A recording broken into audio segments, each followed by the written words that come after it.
Lightworker, when we usually think of cities, we don't think of them as places where we go to find a spiritual connection. We usually go to retreats out in nature to do so. However, I personally believe it's all a matter of perception, a practice that I've been doing for years. It's something that I learned in my degree in geography, and now I'm using it again in my master's in psychology, is the practice of psychogeography.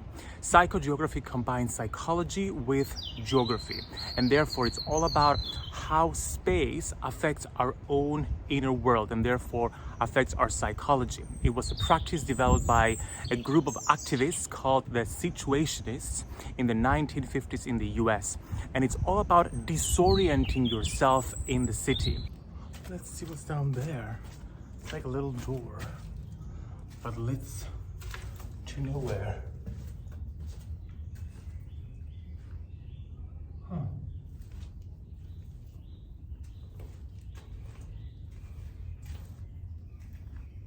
Huh. A little bit creepy, but cute. Let's just get out of here. The idea is that you choose an algorithm, what's called as the derive. And the algorithm would be, for example, throwing a dice to make a decision to explore the city, or using a map of a different city to explore your current city, or any different type of algorithm. And you use that to disorient yourself in the city. Why disorient yourself in the city, and how is that connected to spirituality? Usually when we explore cities, we follow the capitalistic contours of this city.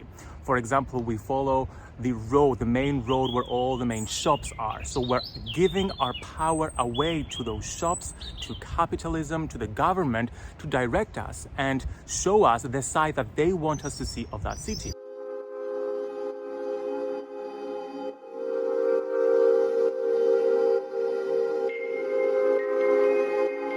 When we choose an algorithm and disorient ourselves in the city in a conscious way, we give ourselves permission to let the city guide us. The city has energetic contours that magnetize us towards them. So when we just allow ourselves to walk freely without having any plan in our mind and just following a sort of random algorithm, then we get to have a completely different experience.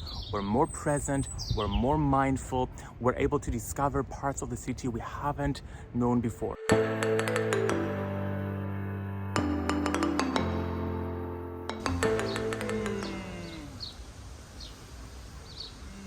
I want to live in there.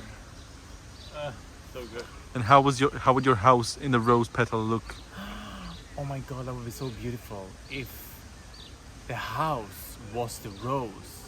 But I would be a fairy, because I couldn't live as a human in a rose. So I would have to be a fairy. But what kind of fairy? I would have to be a flower fairy, and that's my house, and I live there, and I attract all the bees. And maybe all the D's as well.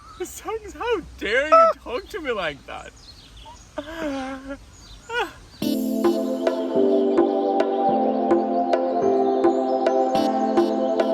Look at my face. We're going the wrong way, by the way. Look at my face. Going the longer Look way at my face. because Look at my face.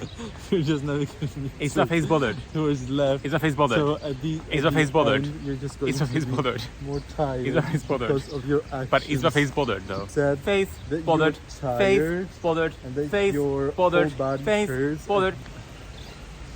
Look at the slopes. That's And not how a bothered. beautiful pigeon is about to poop on you. Am I bothered though?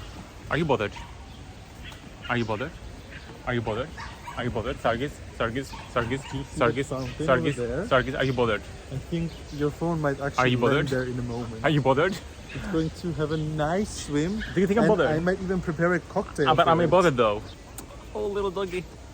Look, the dog ain't bothered. Always a small dog barking. Let me just break it down to you, Sargis. I ain't bothered.